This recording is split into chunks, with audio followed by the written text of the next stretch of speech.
Hi, I'm Chris Roebuck, and I'm talking to you today about the HR entrepreneur and why I believe it's the key to HR success.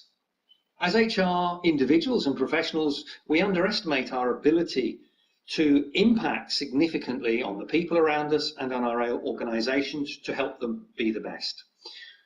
We seek to be the best professionals we can, and in my view, the HR entrepreneur gives us the opportunity to do just that in the future. The HR business partner has now been around for somewhere in the region of coming up 25 years. And somehow we've got it into our heads that this is what we need to achieve and we don't need to go any further.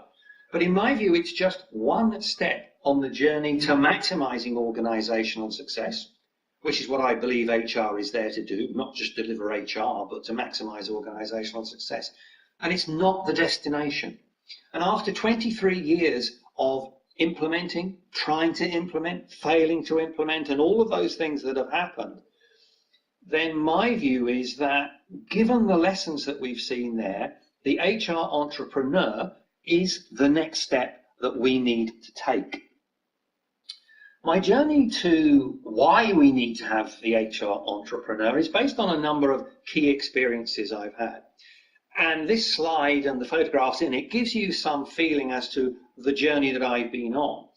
The first two slides going in from top left, University College London, an economist, training to be a chartered accountant, and therefore taking a financial perspective of why what we do in HR needs to add financial value to organizations.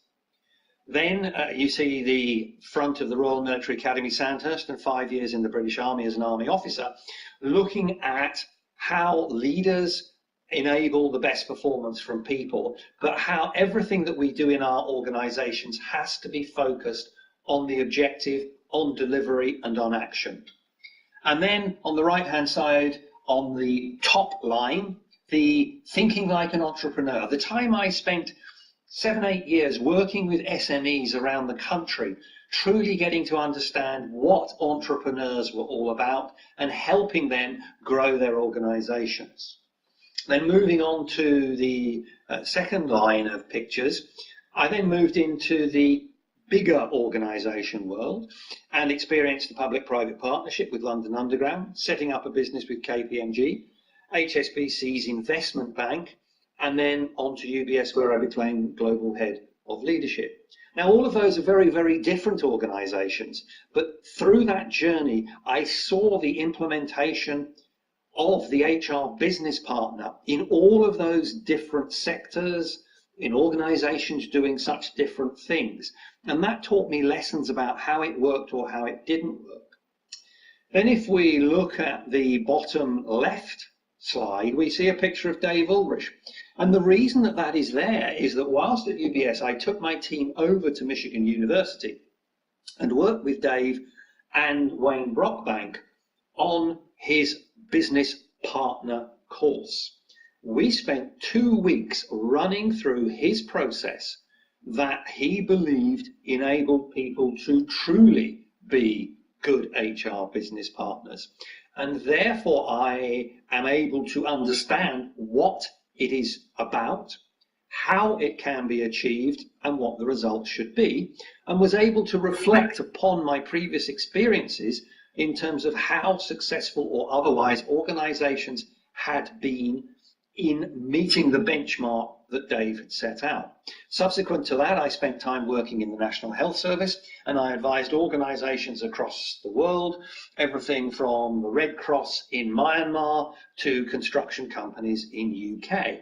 And again, in all of those experiences, I was able to benchmark the implementation of the HR business partner against what Dave had set out as how implementation should be done, and to effectively benchmark the degree to which the implementation had been successful against the potential that it had. So if we do a quick overview of what the model of different roles for HR are within the sort of business partner concept, just to sort of keep it at its most basic level, we have the administrative expert, the employee champion, the change agent, and the strategic partner. Now, fundamentally, when you look at what those are designed to do and what they have to do to be successful within those areas, we have two key elements. First of all, what is the current understanding of how this organization works and operates? And then it's the future thinking, how can this organization become better and move forward?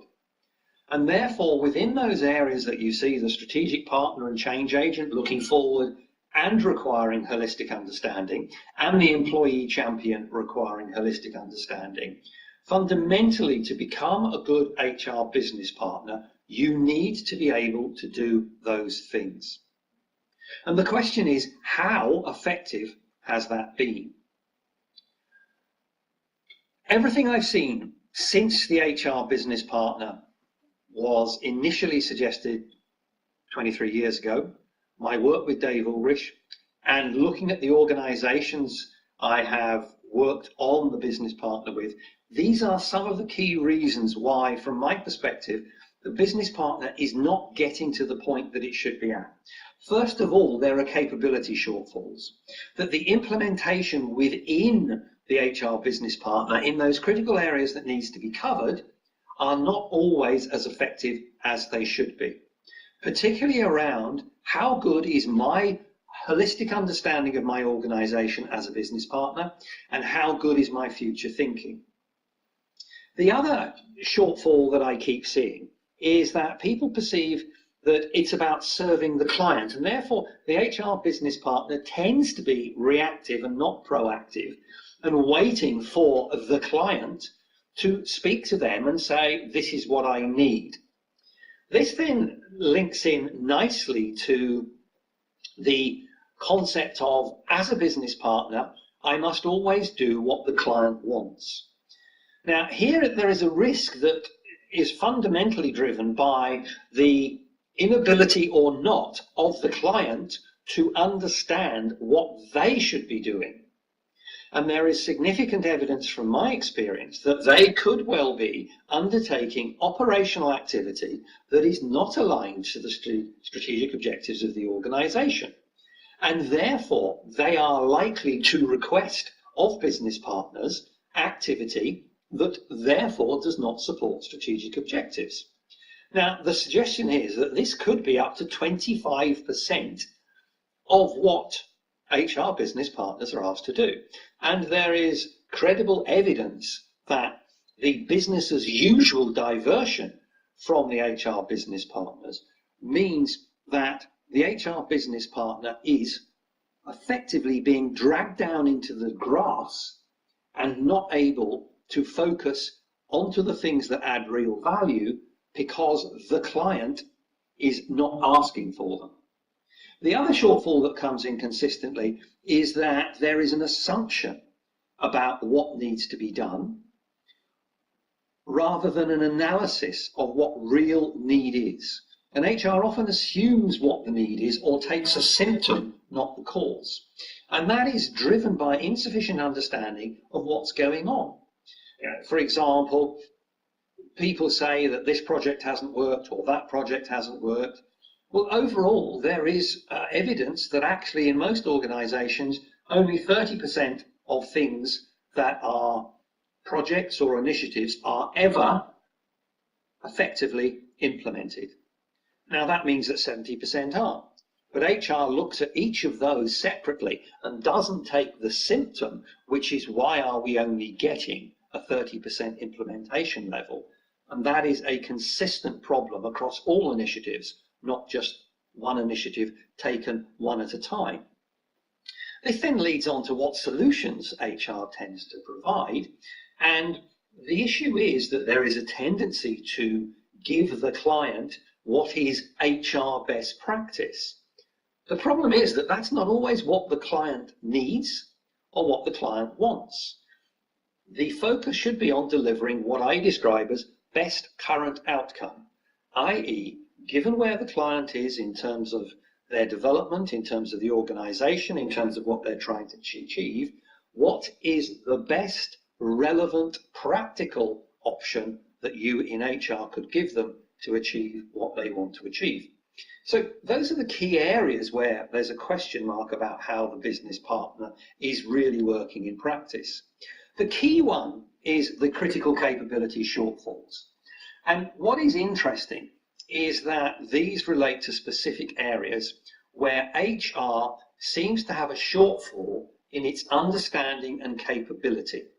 Now, all of these link back to the two areas I mentioned of current holistic understanding and future thinking.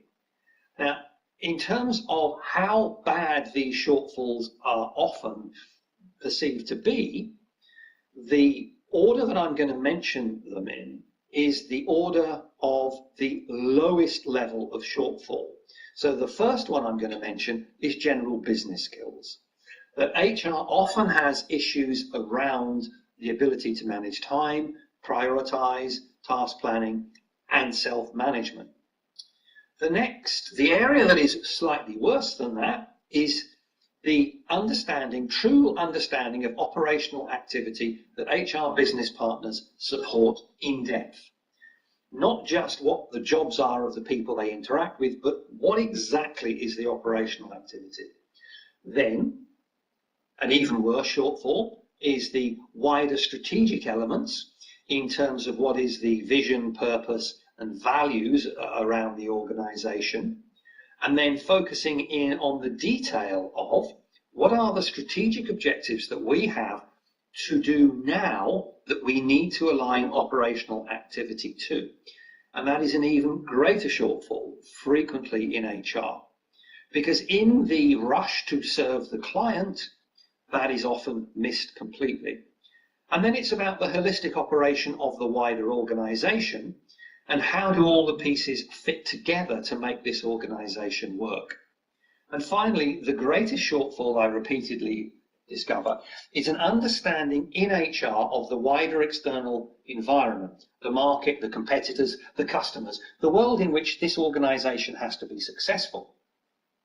So then, what is the overall effect? The overall effect is quite simply that HR is playing catch up all the time. HR is in a position where they are being asked to do things that are effectively operational speaking, sticking plasters. We're in a position where HR is effectively sinking beneath all the things that it has to do because it's not clear about what's going on, why it needs to go on, and how it's going to align to it. To some degree through no fault of its own, but much of it about not having the understanding of those two critical elements. What do I mean by these shortfalls? The reality is that the HR business partner assumes that HR needs to be competent in certain things. For example, if we take this slide here, if you look across the top, you see that the required level for the HR business partner perhaps is in HR operations, in HR strategy, understanding the organization's strategic criticalities, and also understanding external customers. Now, in terms of what are the shortfalls that are often seen, to take the HR business partner model, the HR business partner model assumes that HR's ability to cover each of these critical elements is equal and that the shortfall in understanding of those elements is equal. But that's not what the reality is in our organizations.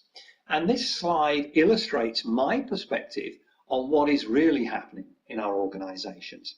So if we take HR operational activity on the left-hand side, HR is pretty good at doing its operational activity because that's what it does day to day. So perhaps an HR department that is seeking to implement HR business partner will be in a position where they have 0 hours requirement of development time to get people up to the standard required. But then if we look at HR strategy, there may be people within the department who actually are not particularly experienced in HR strategy, and as a result of that, they need 10 hours of build-up time. Then if we move on to organizational strategic planning and how HR aligns to the strategic objectives of the organization, that may be something that many fewer people in HR truly are aware of and understand. And therefore the shortfall here could perhaps be 40 hours or something along those lines. And the greatest shortfall is actually perhaps around what the external customer wants. The thought processes of the external customer, the services that are offered, the brand, messages, etc., etc. And here, the understanding that HR has of that element of what the HR business partner needs to know about is significantly larger. So, for example, the equivalent of 100 hours additional experience or study time. So the HR business partner model assumes that actually the shortfalls are reasonably simple and manageable. The HR entrepreneur differently says actually we need to focus the time that we allocate to improving HR proportionately to where the greatest shortfalls are. Therefore, if HR is reasonably good at doing their operational things, we don't have to put much time on that. But that we know that HR is really not so good at understanding the end customer. And therefore, we need to focus a lot on that end customer to enable HR to reach the benchmark it needs to reach to be effective. And that is just what the HR entrepreneur does. If you can build up that level of understanding through becoming an HR entrepreneur, it gives you the ability to act as a true catalyst in your organization, both to build the credibility of HR and to enable an entrepreneurial organization to grow in the future. What can this mean? This can mean that if you become an HR entrepreneur and you are looking for proactive opportunities to help the organization be better, understanding how it works more effectively through being an HR entrepreneur, you can pick up performance improvements, and these are some of the examples that people have used. If you understand holistically what's going on in the organization, doing things like getting line managers and for your own team, telling people how what they do contributes to the big picture, can produce 28% more effort from them. Fair and accurate feedback given across the organisation can produce 39% more effort. A good development plan supported by line managers, 38%. Showing employees that you genuinely care, either your own or getting line managers to do that, again, has a massive impact, this time 25%.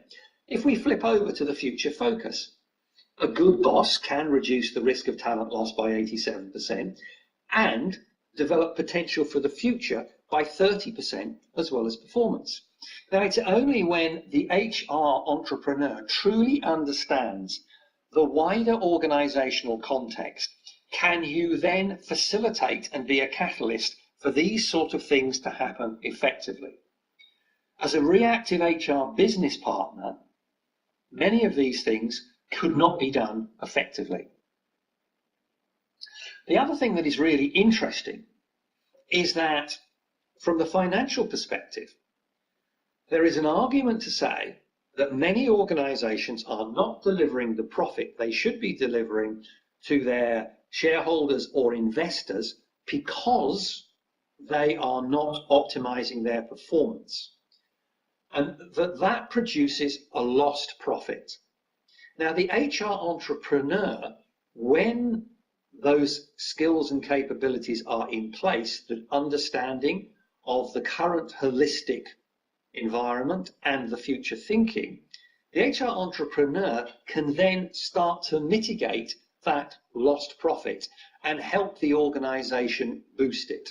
So, for example, under the current holistic understanding, ensure that all the leaders are competent at all levels, maximizing performance, that systems are fit for purpose, working with other departments such as IT to minimize lost time and resources, that the values and the strategy are absolutely clear to everyone and therefore they can align their work to them, such that there is maximum effort alignment on strategic objectives.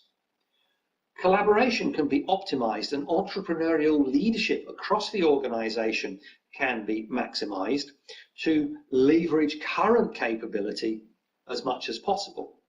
Now, all of these things the HR entrepreneur can do because the HR entrepreneur has that proactive understanding and entrepreneurial thinking of how to make that happen and seize the opportunity, which then leads naturally into the future focus, where the HR entrepreneur can help support constant innovation and improvement to maximise future performance, and also to help people seek entrepreneurial opportunities to make the organisation better and or to disrupt the market in the future. This then gives the HR entrepreneur, particularly at senior level, the power to convince the chief executive and the CFO that HR can be a true catalyst for improving organisational performance in a way that neither of them probably truly believed was possible. And so what's the deal that the HR entrepreneur can offer the CFO and the CEO? Or the deal that the HR entrepreneur can offer their business compatriots in terms of how they can help the team boost performance? And I put it here into a sales pitch.